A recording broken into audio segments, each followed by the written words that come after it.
this is Loren Adams, and today I want to talk about creative visualization into manifestation.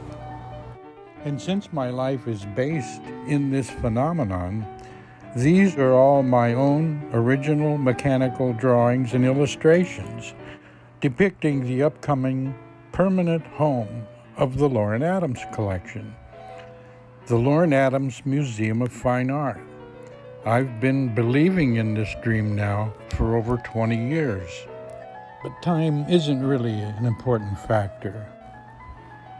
57 years ago, after my first museum exhibition, I followed my intuition.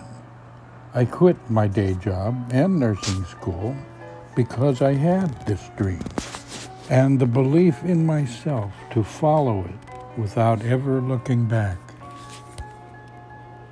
Now, confronting this dream with reality, this is one building that I've been focusing on. And right now, there are 100 billion buildings in the world.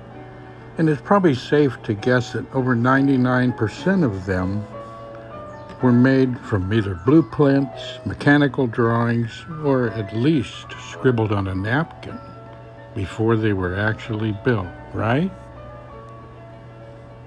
Architects might go to the trouble of actually having three-dimensional models. In fact, most of them do before they put up major buildings. I'm at the very least come up with a sufficient visual as my elevator pitch in the event somebody wants to help me with this dream, but that's not why I'm doing it either.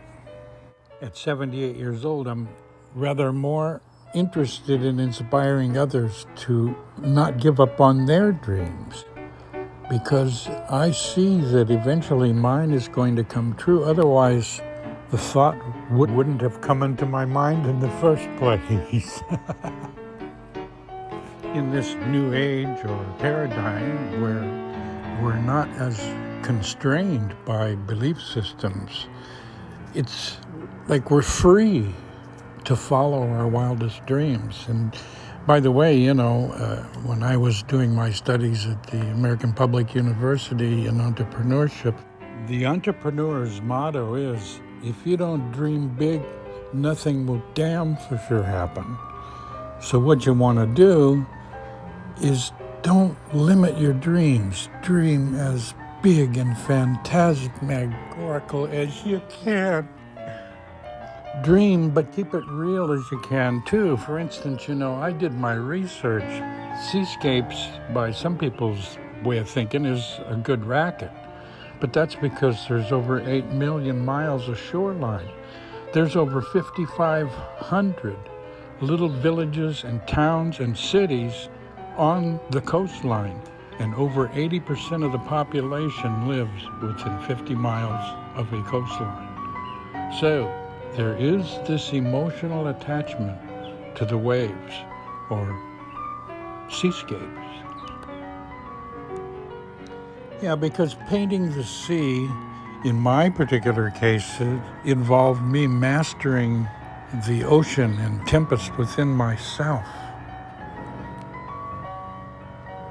Some say I'm the greatest seascape artist that's ever lived. Personally, I know several that I admire as much as I do my own. But, see, I'm a visionary too, so as soon as I started adding intellectual content to my waves flapping up on the beach, it took on a new dimension. And then when I started adding in education and what people are looking for and what makes people tick, I knew I was on the right path. Now, when I look back at my 78-year legacy, I've probably produced, sold, distributed, and exported throughout the world over 4,000 works of art. My sweet wife Patty and I have kept over 130 originals now since we've been married for the last 40 years for the permanent collection. And we love a lot of my paintings more than we even like money. So if anybody really wants one, we're reluctant to part with them. And they at least have to prove to us that they love them and would take as good a care of them as we do. They are my children. Every artist has the responsibility of loving, treasuring, and highly valuing their own work. If the creator of that work does not value and treasure and respect their own work, how in the world could they possibly expect anyone else to? The simple truth is that the public is only going to have as much respect and value and treasure the art as much as the artist who made it did. This is the simple reason why I don't actually solicit the sale of my originals. If somebody wants them, they gotta want it more than I do. The artist has to be able to command the silence. The artist has to be able to command the respect, and that can only be done by behavior.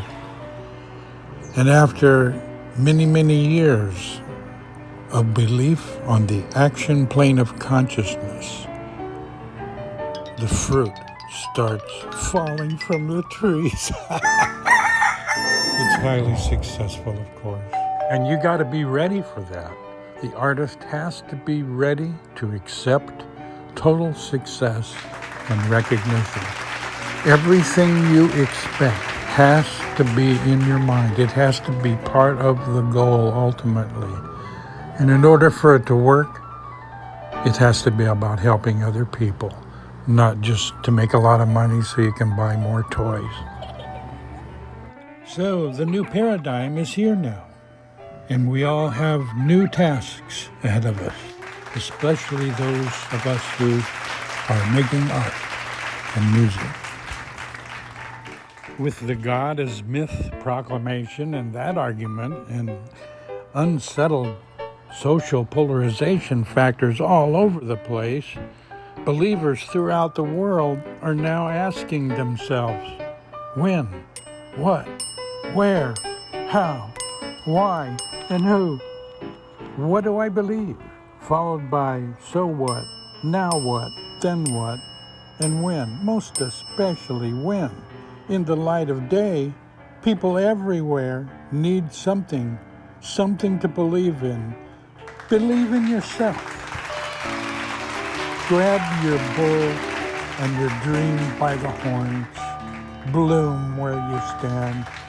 Bloom where you stand.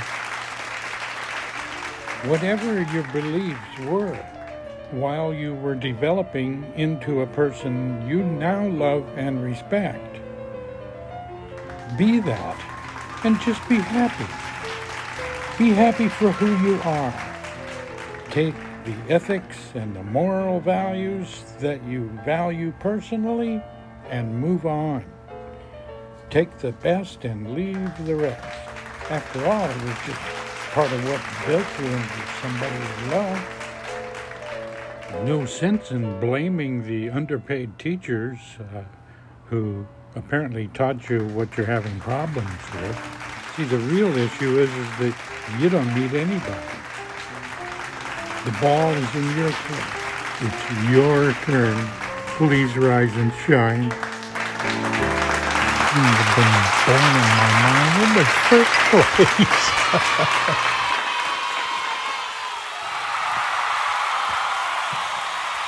And now I'd like to thank you for taking the time to watch this presentation. Sincerely, Lauren Adam.